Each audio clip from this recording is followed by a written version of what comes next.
state's case. Thank you, Your Honor. The state calls Kaelyn Ford.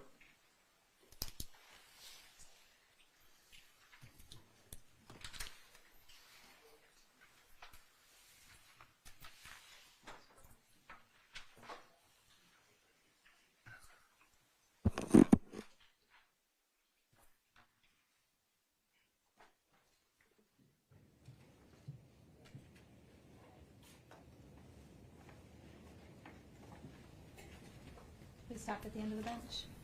Place your left hand on the Bible. Raise your right hand. Do you solemnly swear or affirm to tell the truth, the whole truth, and nothing but the truth, so help you God? Yes. Thank you. Please be seated.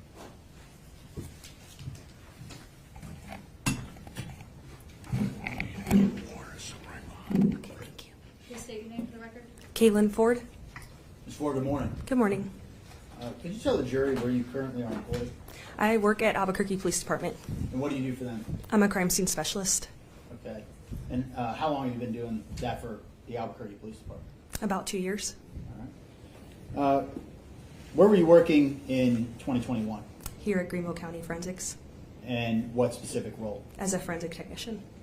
And could you describe for the jury what kind of actions you take, what your duties are as a forensic technician when you were with the Greenville County Sheriff's Office? So we respond to crime scenes within the county limits. Depending on the crime scene, we can do things such as take photographs, process for fingerprints, collect evidence, just depending on what that specific scene is. So it's safe to say that collection of evidence on specific crime scenes is one of your primary roles? Correct. And same thing would be taking pictures in accordance with that? Yes. duty? Were you in that role on October 13th of 2021? I was. And how are you involved with the present case, specifically related to the crime scene on October 13th of 2021? I was the primary crime scene investigator for this case. Okay. So you were tasked with processing the home at 122 Canebrake? I was. And in your role as a forensic technician, are you subjected to trainings and continued education for that role? Yes, I have my bachelor's in science and forensic and investigative science.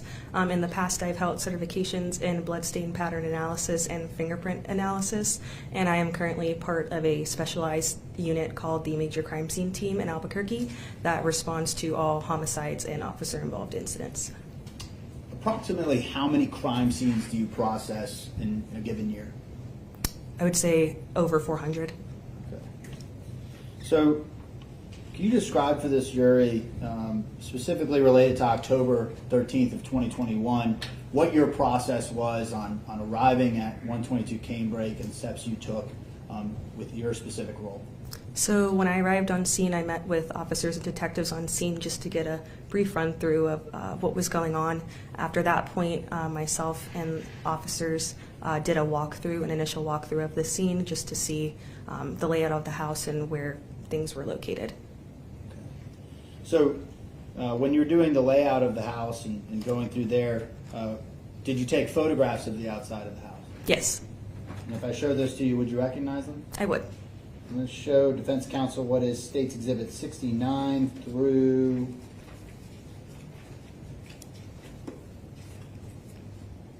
84.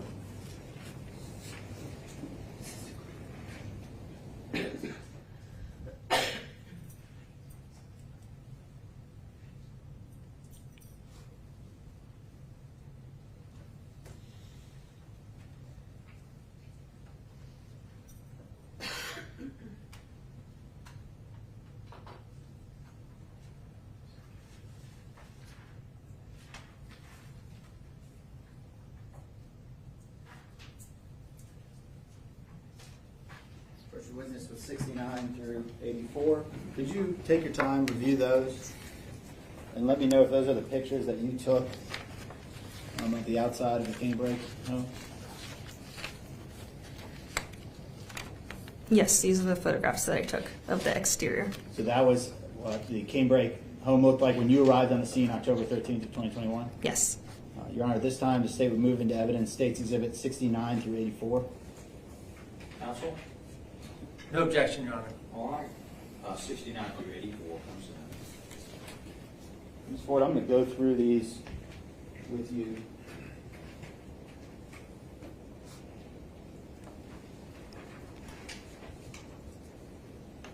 And if you like, I have a pointer here if you need to use it.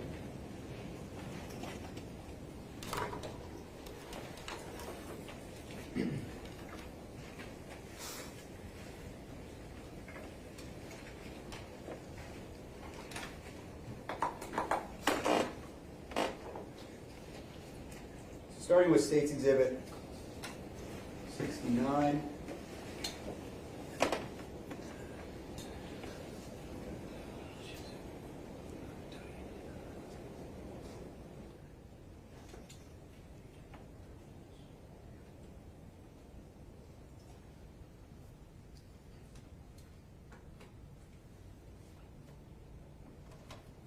Okay. What is State's Exhibit 69 a picture of? So that is a photograph of the gray Lexus that was parked in the driveway. Were you able to identify in the course of the investigation there who was driving the gray Lexus that day? Yes, it was the victim. Showing you State's Exhibit 70. That was the red Mercedes that was parked in the driveway as well. Who was driving that vehicle? Mr. Post. State's Exhibit 71. That is the front side of the residence showing the windows along the front door. 72. That is a close-up of the front door.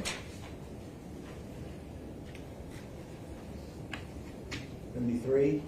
That is a photograph of the exterior side of the front door handle. 74. That is the gate on the right side of the residence. If you're standing facing it from the roadway, just showing the gate into the backyard area. So is that, are you staring at Canebrake Drive there? Yes. Is that the red Mercedes in the driveway? Yes. 75. That is the photograph of the back or side door of the residence. And at this time, had the initial deputies already gone through the house? Yes. 76. That is a photograph of the backyard. And so would this be looking to the opposite side that we were just reviewing, where the driveway, Yeah. away from the driveway? Yes, away from the driveway.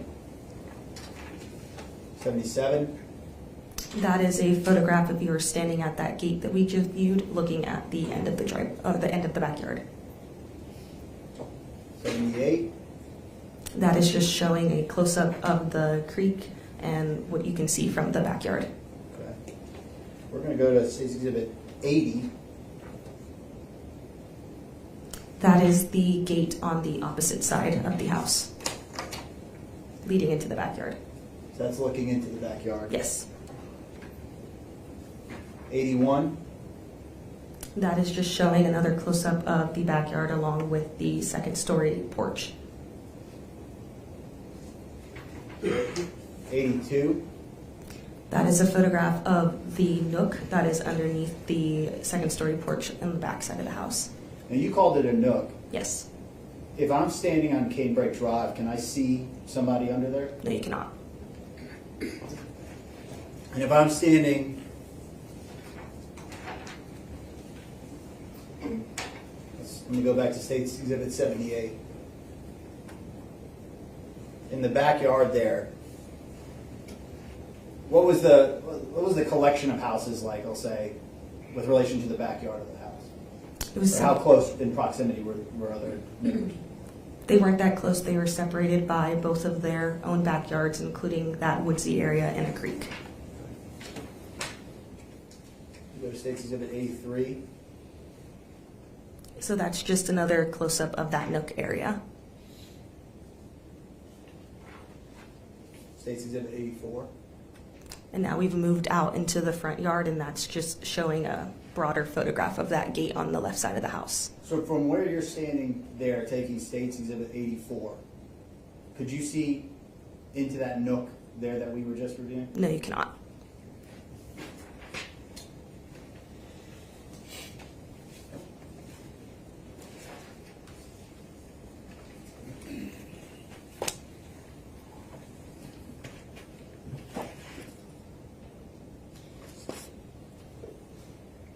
After reviewing the outside of the house, did you thereafter go inside the house and do the same process of taking photographs and reviewing the inside of the house? Yes. If I showed you those photographs, would you recognize them? Yes.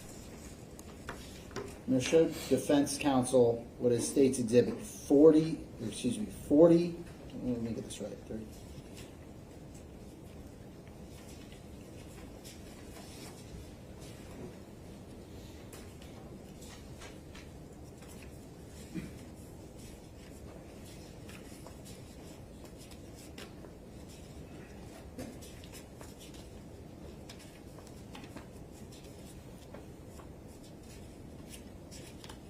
States 38 through 62, and states 63 and 66.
Showing you the same. Could you please review those and let me know if those are the photos you took?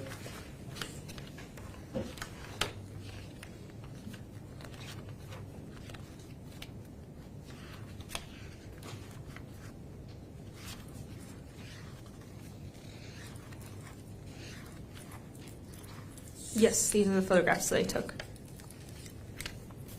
So that was the state of the scene when you entered that day? Yes. Now, at this time, the state moves into evidence State's Exhibit 38 through 62, as well as 63 and 66. Defense counsel. I'm sorry, you're on one moment, please.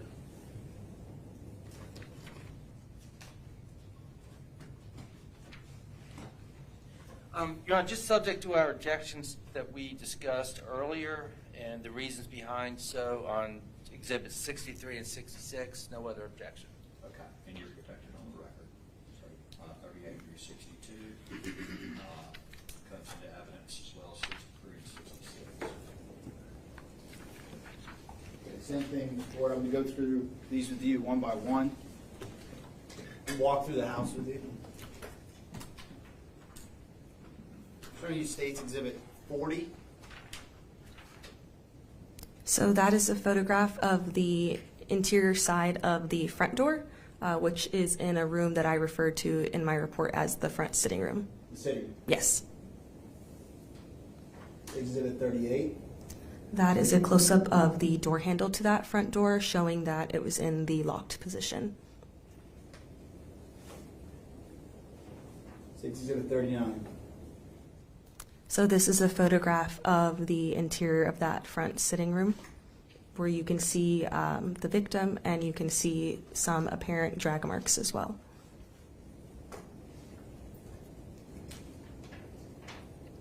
It's Exhibit 41. That is just a different view of the same thing, showing there are stains, apparent blood stains on the couch, as well as the pulling underneath of the couch, the drag marks, and you can see right there is one of the flower stems.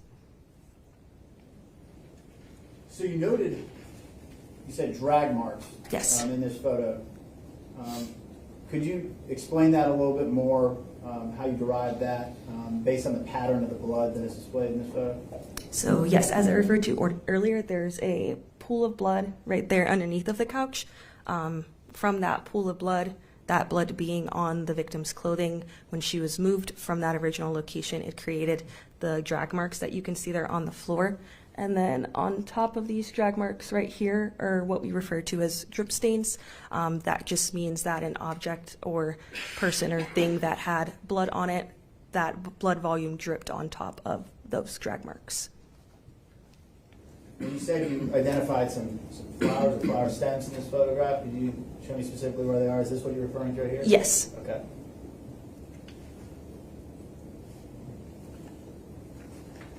Showing you State's Exhibit 42. So that is a close-up of the victim's right hand, mainly noting the chipped thumb fingernail, which is something that really stood out to me on scene. Why does that stand out to you? Broken fingernails can be a sign of a defensive, that the person tried to defend themselves. So that's what that broken fingernail kind of portrayed to me. Are fingernails something you commonly collect in processing a murder scene? Yes, it's standard procedure, but considering that one of them was broken, it became apparent that we really need to focus on those fingernails. Okay.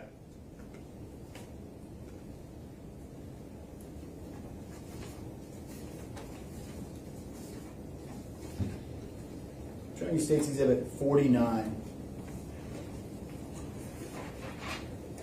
So this is another photograph of that far wall in the sitting room, again just showing that blood pooling underneath the couch. And then in this photograph you can also see some more of the rose petals and the leaves that are leading into the hallway.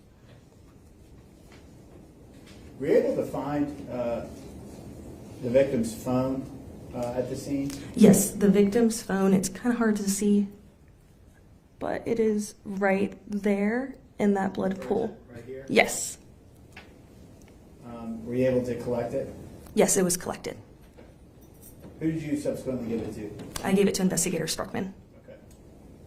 I want to bring your attention specifically to the couch. Yes. There. What do you notice about the accumulation of blood and what the significance of the location of the blood as it relates to the couch? So with that blood volume being located there, we call that a pooling of blood. The coagulation of the blood tells me that a major artery was hit, and that also that is the site of where the initial incident occurred. Along with that, you can see some disturbances in the blood there that also signifies that the couch was most likely moved after the incident. Show you State's Exhibit 50.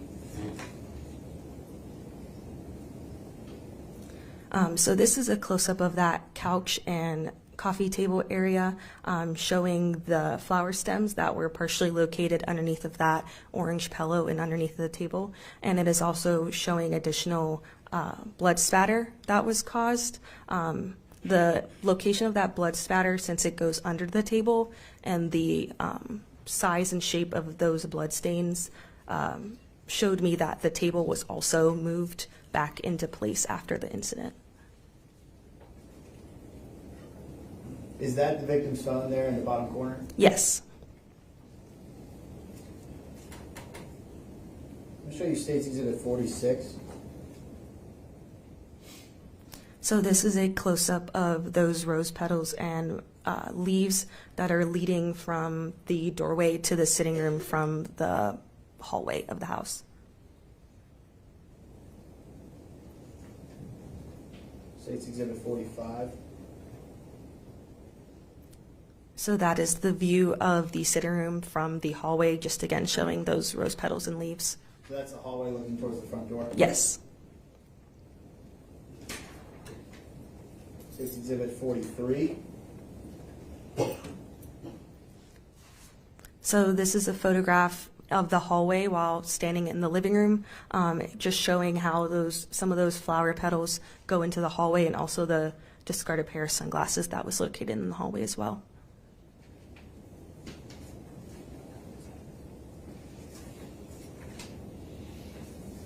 Exhibit 47. This is a photograph from a further point in the living room, again just showing that entryway into the sitting room in the hallway. So inside, that is the sitting room in that room. Correct.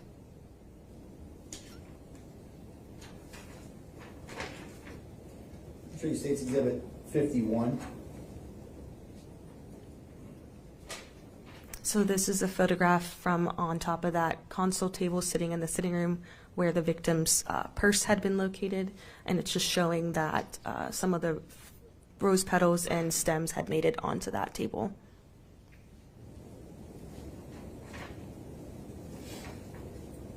State's Exhibit 52. This is showing the victim's purse that I was just referencing, and showing that the rose petals were also inside of her purse. Ms. Ford, approximately how many murder scenes have you processed? Say close to 150. Okay. You ever found flowers near the body? No.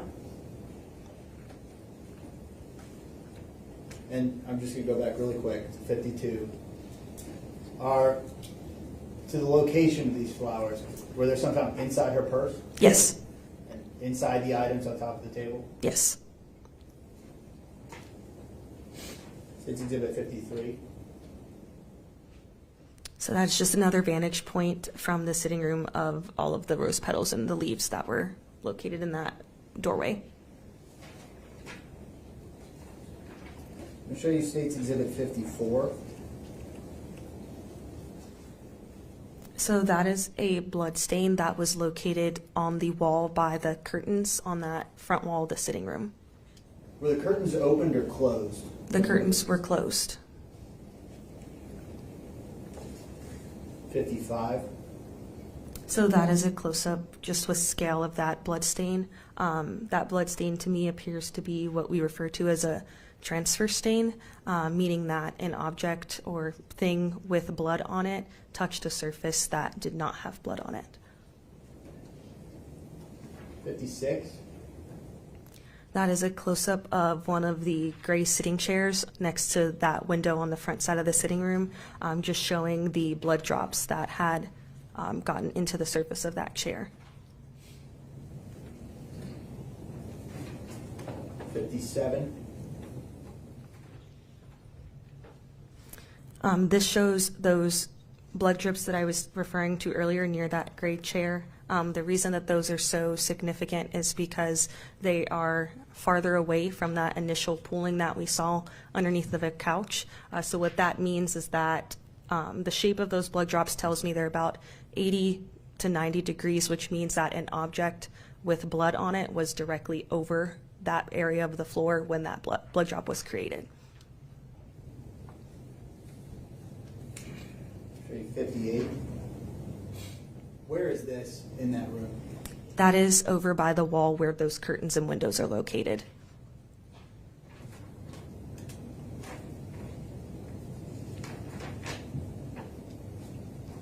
And that's the same, you're talking about the angle with which this blood was most likely transferred.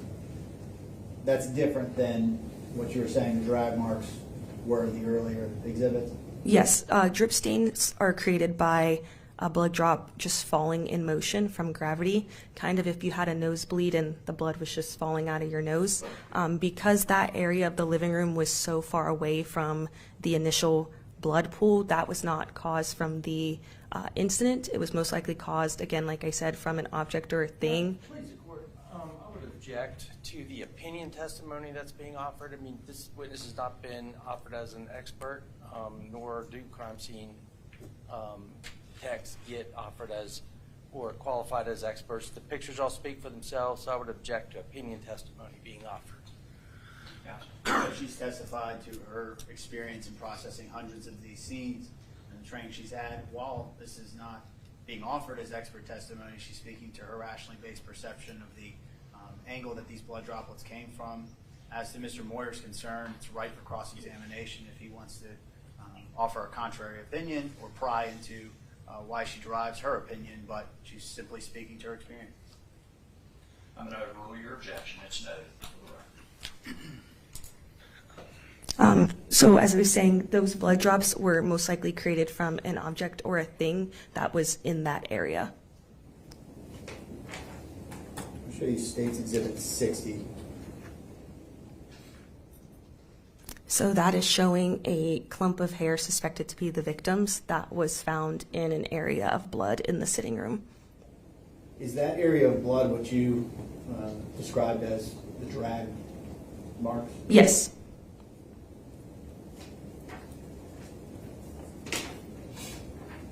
I'll show you State's Exhibit 62.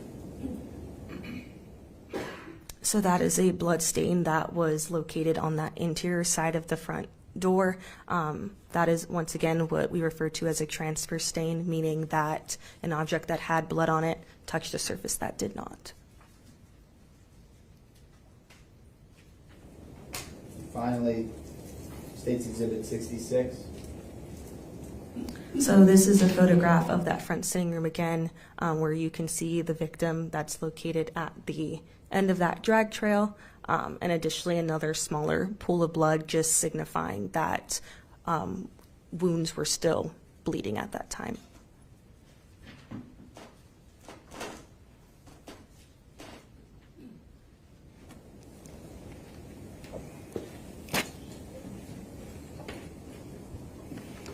So you spoke to flowers that were found at the crime scene.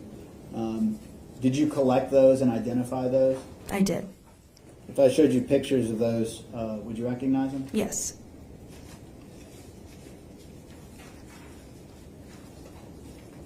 Show defense counsel what's marked as State's Exhibit 85 through 93.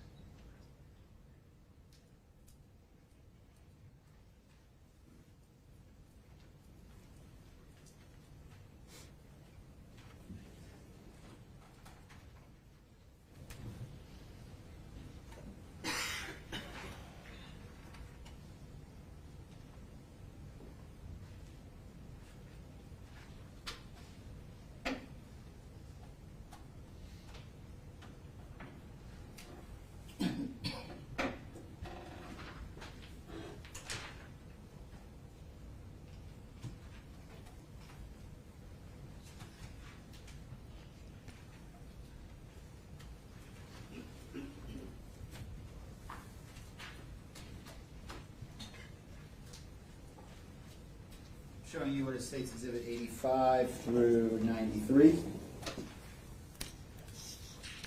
Are those photographs that you took of the flowers, or some of the photographs, I should say? Yes, they are. Your Honor, this time the State moves into evidence State's Exhibit 85 through 93. No objection, Your Honor. Objection 85 through 93 comes into evidence.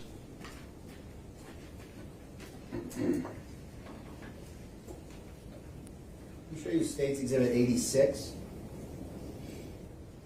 So that is a bundle. Those are bundled stems with a rubber band that were located underneath of that orange pillow in the living room. So that rubber band was on those stems? Yes. On collection? Yes. 87? That is just a different view of those same stems showing the leaves.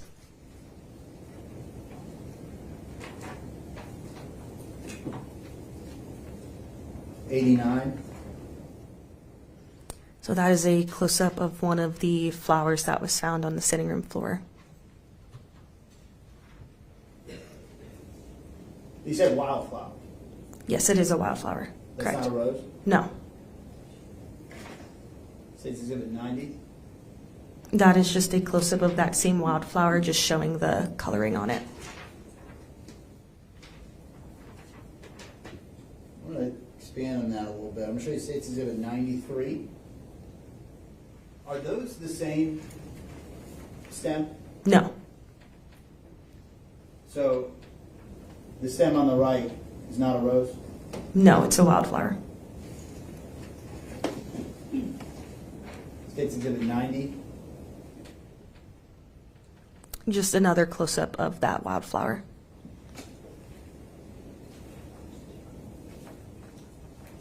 Approximately how many of the wildflowers did you collect?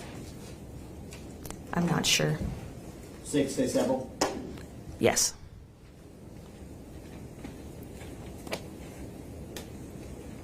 In your processing of the house and looking through everything, did you find any vases, No, I did not. containers for flowers? No. Okay.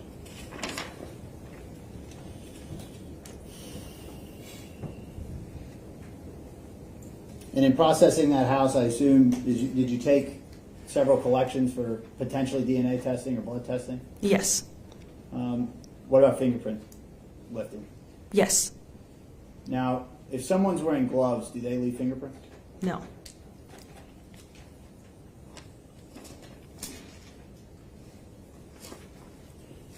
After you process the scene, what are your next steps upon leaving Cane Road? So I secured all the evidence that I collected, and then the next day I responded to the autopsy. Okay. Did you take some pictures at the autopsy? I did. I'm going to show you State's Exhibit 109 and 110. Approaching you with 109 and 110. Are these two of the photographs you took at the autopsy? Yes. What do they show? They're showing the decedent's hand, left hand, which contains her engagement ring. Okay. Your Honor, at this time the state moves into evidence State's Exhibit 109 and 110. Without objection. Without objection, 109, 110. What are your duties when you're at the autopsy? What kind of things are you doing there? So at autopsies, we take additional photographs of the victim and their injuries, as well as collecting clothing, DNA swabs, otherwise known as buccal swabs, fingernail clippings, head hair samples, and pubic hair samples. Did you collect buccal swabs and fingernail clippings from Miss Parcell? I did. If I showed you those collections, would you recognize them? Yes. I'm going to show you State's Exhibit 94, 95, 96, and 97.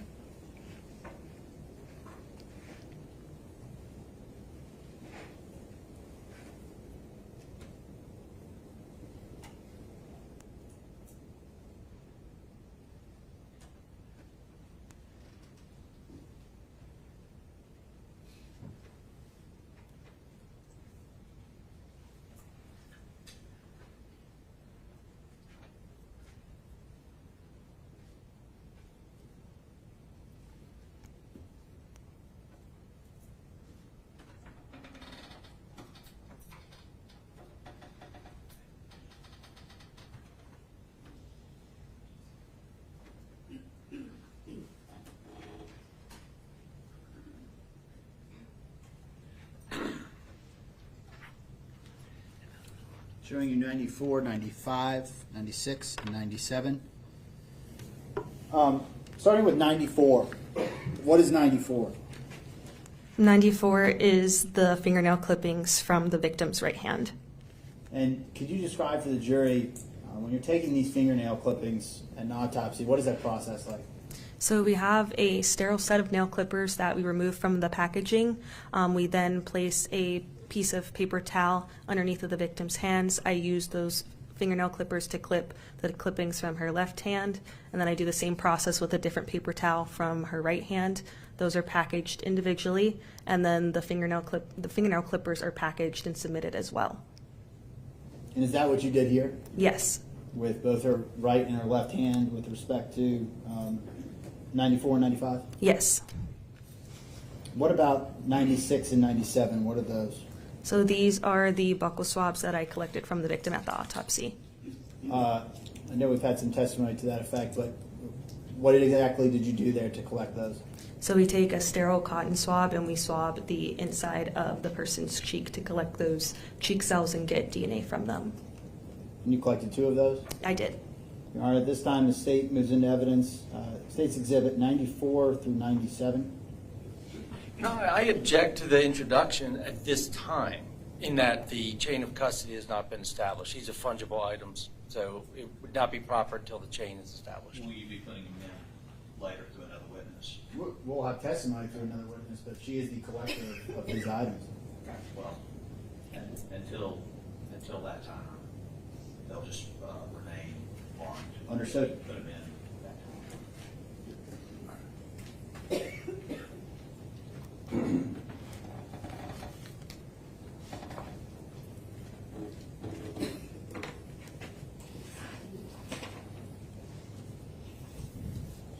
On taking these samples, being the fingernail samples and the buccal swabs, what thereafter do you do with them? I take them and I submit them to our property and evidence section. Presumably for testing? Yes.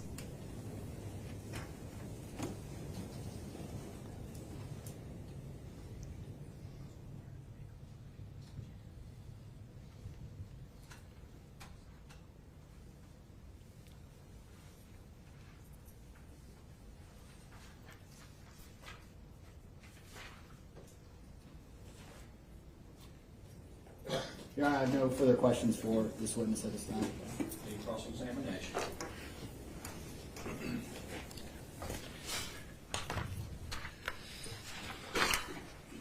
Good morning, Ms. Ford. I just have a couple of questions for you. Okay. One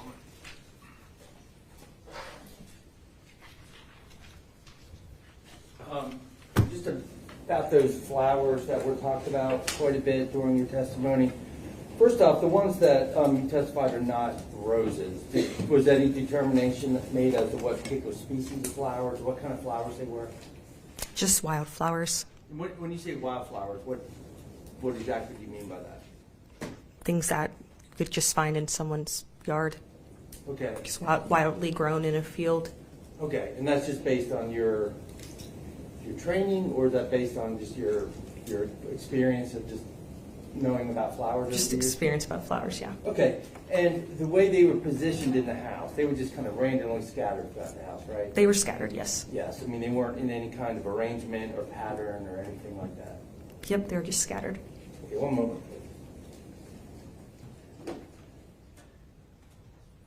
Oh, and I'm sorry, just to be clear, when I said scattered, we're talking about the roses and the wildflowers. They were just randomly scattered throughout the house, correct? They were scattered throughout the front sitting room area, yes. Okay, and so they went basically out into the hallway just a little bit, but it was mainly in that area where the deceased was found, correct? Yes, there were some in the front of the sitting room, and then there were some located near the decedent as well. Okay. And again, not in any kind of pattern or arrangement or anything like that? No. That's all. Thank you. No redirect, Your Honor. We would ask to recall this witness at a later time. Okay. And that would be allowed. Thank you, ma'am. Thank you.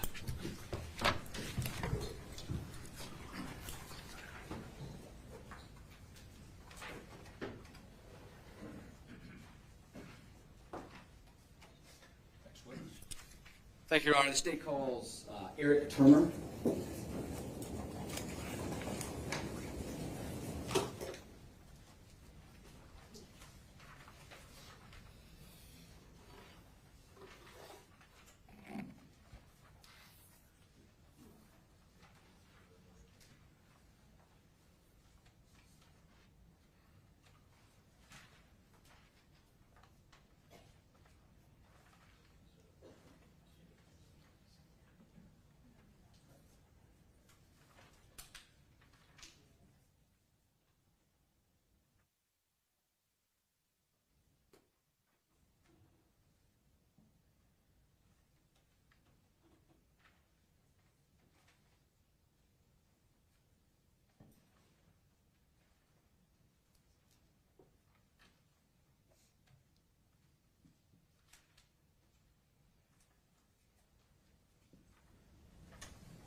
Please stop at the end of the bench, sir.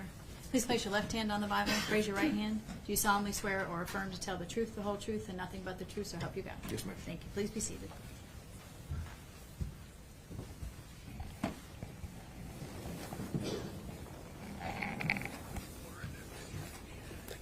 Please state your name for the record. Eric Turner. And Mr. What is your rank? I'm a deputy. Deputy? Yes, sir. And who do you work with? The Greenville County Sheriff's Office. And what do you do for the Greenville County Sheriff's Office? I work in the school enforcement unit. I'm a school resource officer for several elementary schools in Greenville County on the east side. And is that typically called an SRO? It is. Is that a Yes, school sir. resource officer? Yes, sir. Deputy Turner, I'm going to refer you back to October 13th, in 2021. Were you working that day? I was. And were you called out for 122 canebrake? I responded out there. Yes, sir. Can you tell this jury how you responded? Sure. I was in between schools. I had just left one. Let me go back. At the time, I had 4 elementary schools. So I had just left a school and was actually headed to Buena Vista, right near where the scene was. And so on my way, the call came out. I was close by. I said, hey, I'll run by there and check on it. It's right there at my school. I just want to make sure there wasn't any threat towards my school. So I responded there, notified dispatch that I was on the way. About what time did you arrive to the location? Within, I don't know the exact time, within just a few minutes of the call coming out, I was right behind the first arriving deputy. He was already out of his car. And once you got there, what did you do? I stood by with a gentleman later identified as Mr. Post and spoke with him while Deputy Robinson and his trainee went inside to check the residence. And did you learn that the victim, Christina Parcell, had a daughter? I did. And what was your role in regards to her daughter? So as soon as I found out that she had a daughter, I asked, do you know how old she is, where she goes to school? And he goes, actually, she goes to Buena Vista right there. That being my school, I immediately switched roles and went to, I've got to get to the school to make sure that the school is safe. He gave me just a little bit of background, family background. So I was under the impression, hey, there may be an issue with this child.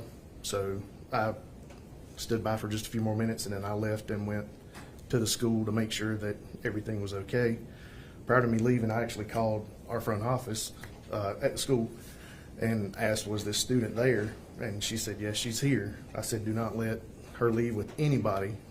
I want the school locked down until I get there. I'll be there in just a minute. So the school handled their protocol, did what they were supposed to do. And then I arrived and made confirmation that she was there, she was in a classroom, and she was safe. Okay. So as soon as you found out about Christina Parcell's daughter, you arrived at the school? Yes, sir. And when you arrived there, did you talk to anybody? Just the administration. And they confirmed back to me, hey, she's in the classroom, she's good. I'm like, let's leave her there. I don't want anything to disturb her normal day until we figure out what's going on. And then how did y'all decide when and how Christina Parcell's daughter was going to leave? We kind of discussed what was going on. I told them, as far as I was concerned, just let her have a regular day. There's no need to take her out of the class, and let's just let her proceed with her day, leave as normal. I spoke with a couple of the investigators, and it was determined just she can leave with the family member like she normally does. They walk them up to, it's called the front path, goes out of the front of the school, and they walk home because they live right there. And so we just allowed that to proceed on as normal, like she does every day. Please answer any questions, ma'am. Thank you, sir. May it please the court. Deputy Turner, you had a body-worn camera that day, did you not? I did, sir.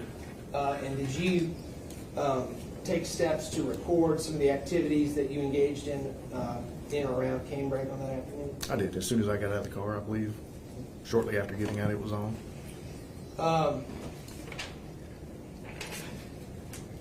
So, what time is Buena Vista let out of school typically? 2:15. Okay.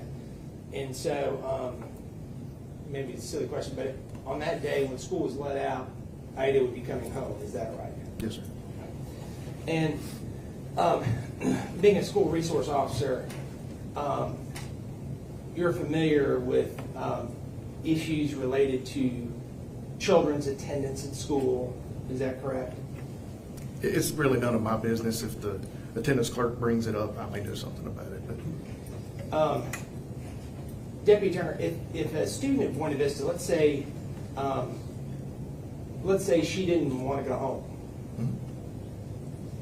would the law make her go home? Objection, Your Honor, speculation. I'm just asking if he knows that. I mean, it has happened before, not with me. But if a student says, I don't want to go home, I'm not going home, must the student go home? Again, we're going to look into it, probably contact DSS, get them involved in it, our investigators, our crimes against children investigators, and figure out what's going on, why this child doesn't want to go home, stuff like that.